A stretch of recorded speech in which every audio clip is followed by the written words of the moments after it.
Well, we are just 50 days now until Election Day, and there's also been a major shift in the electoral map. Let's check in with NBC Political Director Chuck Todd for your first read on politics. Hi there, Chuck. What do you got today? Good morning, Chris. Good to see you. Long time. Long time. It's great to see you. Well, all right. Well, we've got the new battleground map. Every week we're updating this, and in this week a major shift to McCain, showing that the dead-even national race really has brought things dead even on the presidential. Here's where we were last week. Last week, Obama 228, 200. We still had 9 states in the battleground. Well, here's where we are this week, and let me show you a bunch of the changes. A lot of shifts toward McCain. The big one, Florida, moved to his column. That got him up to 227. Now, Obama did get a shift in his direction, New Mexico and 5. But if you look here, in the Pacific Northwest, we had put those states away for Obama a while ago. Well, a lot of polling there showing some single-digit, McCain only behind single digits. This is the Sarah Palin effect. It's really helped. In fact, we've seen some new polls out of Minnesota, for instance, a state we were almost getting ready to move into more solid blue category for Obama. Today we see one that showed a tide. Most of the polls we've heard about it has had it low single digits.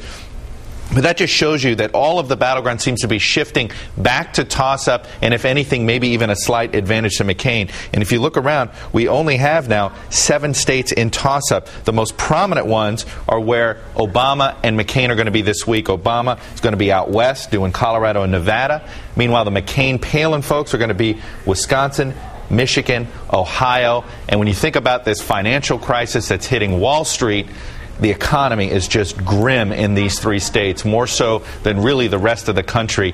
And that's, this is how the economy could just pop up as becoming the over-consuming issue of the presidential campaign. That wouldn't be a surprise, with or without Lehman Brothers and the other situations on Wall Street. Not a surprise how important the economy is. I guess the question is, the conventional wisdom maybe 6 months ago, Chuck, was that it was going to hurt the Republicans significantly because the blame was going to go to the Bush White House.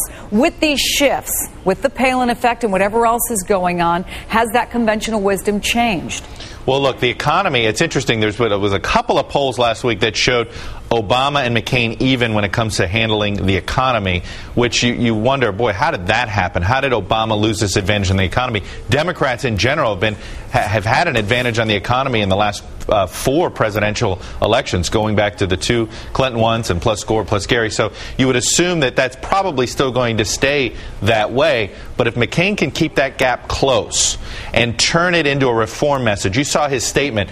On one hand, his statement seemed a little bit out of touch about the issues of how this is affecting folks personally in their pocketbooks when it came to his response on Wall Street. On the other hand, he talked and he used the word reform, trying to say that, geez, at Washington they didn't regulate these banks enough, they didn't regulate these investment firms enough.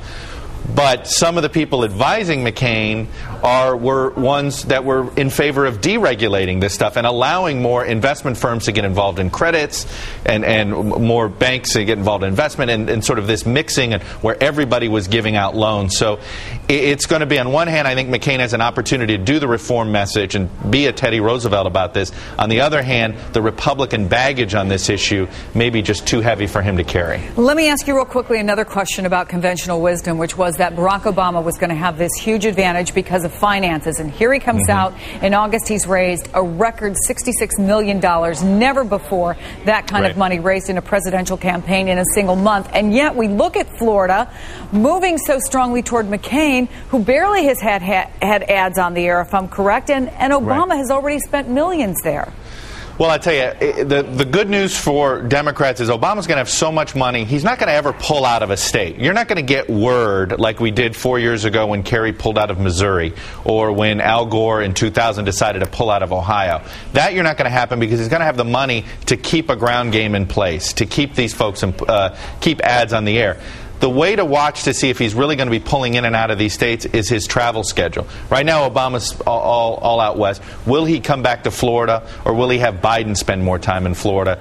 And that'll tell you whether they think Florida will truly be in play or not. Look, the fact is the McCain people took a risk on 2 states in July and August, Virginia and Florida. They made the decision in Virginia to only buy Washington, D.C. They didn't buy the rest of the markets, and they made a decision to go ahead and let Obama be on his own in Florida. If anything, McCain got a bigger lead in Florida because of Palin, and he kept Virginia even. Now he's on the air fully in both states. He might put him away by mid-October. I'll tell you, the dynamic of this race is just absolutely fascinating and unpredictable. Chuck, it's great to see you. Thank you. Nice to see you, Chris. Make sure to check out First Read first thing every morning. Log on to firstread.msnbc.com for the best news and analysis from our NBC political team. And to get all the latest political news delivered straight to your cell phone, text FIRST to 622-639 to sign up for First Read alerts.